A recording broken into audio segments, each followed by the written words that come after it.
नमस्ते, प्रणाम। आप सभी का स्वागत है मेरे YouTube चैनल हमारे उत्सव गीत एवं भजन पर।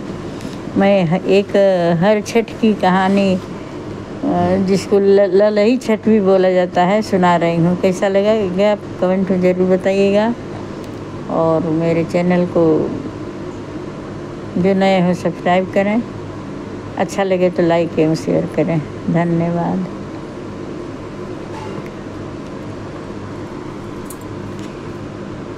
एक राजा थे, उनके राज्य की सीमा बहुत बड़ी थी।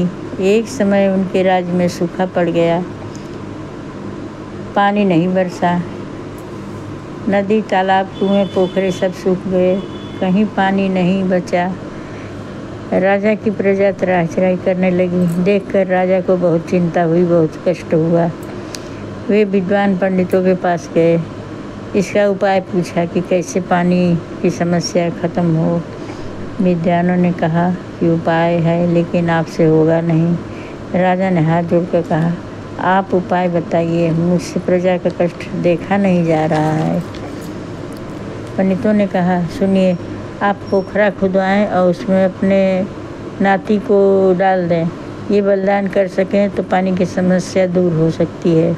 यह सुनकर राजा का हृदय काँप गया, लेकिन प्रजा का दुख सबसे बड़ा दुख था। राजा बहू से बात करने की सोचता, लेकिन यह सोचकर रुक जाता कि कोई माँ अपने बच्चे को मरने के लिए कैसे दे सकती है। फिर हर छठ का दिन आया, तब राजा ने अपने बहू से कहा कि तुम्हारी माँ की तबीयत बहुत ख़राब है, जाकर मिल के आओ। बहू हिचकिचाई कि आज के दिन कैसे जाऊँ, हर छठ के दिन हराई नहीं लांगा जाता, मतलब जिस खेत में हल चला होता है उसको नहीं लांगते हैं, यानी हल के जोते हुए खेत में नहीं जाते हैं। बहू ने जाने से इनकार कर दिया। फिर राजा ने कहा कि बच्चे को हमें दे दो और अपनी माँ से मिलकर आ जाओ। बहू अपने मायके गई। माँ पुष्परास, पूजन सामग्री वगैरह लेके पूजा कर रही थी। बेटी को देखकर वो आश्चर्यचकित से बोली कि अरे, आज के दिन हराई नहीं लांगते, हराई लांगते हुए कैसे आ गई तुम? माँ ने होने वाली अनहोनी को भांप लिया और बोली,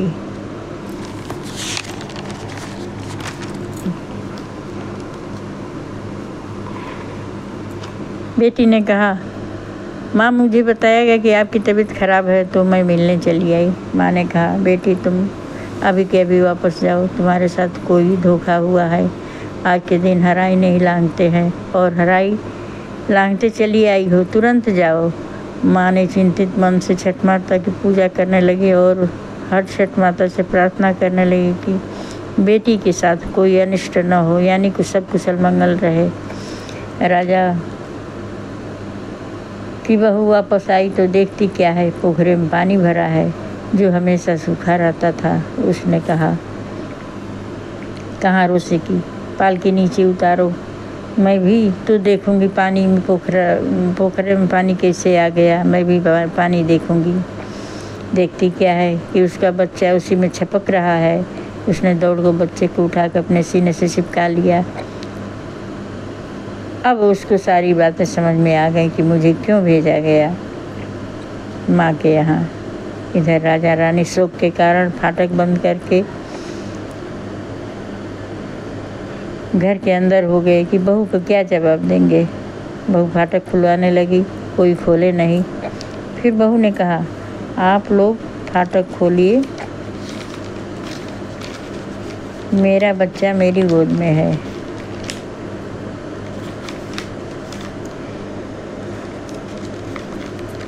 यह सुनकर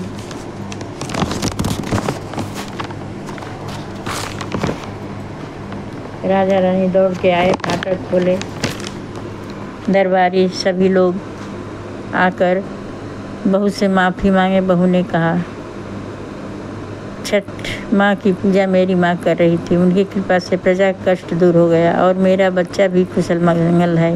वो भी छठ माता की पूजा हर साल करने लगी, जिससे छठ माता ने राजा का दुख दूर किया, बहू की गोद सलामत रखी। वैसे सभी क्या करें, बोलिए छठ माता की जय, हर छठ माता की जय। धन्यवाद।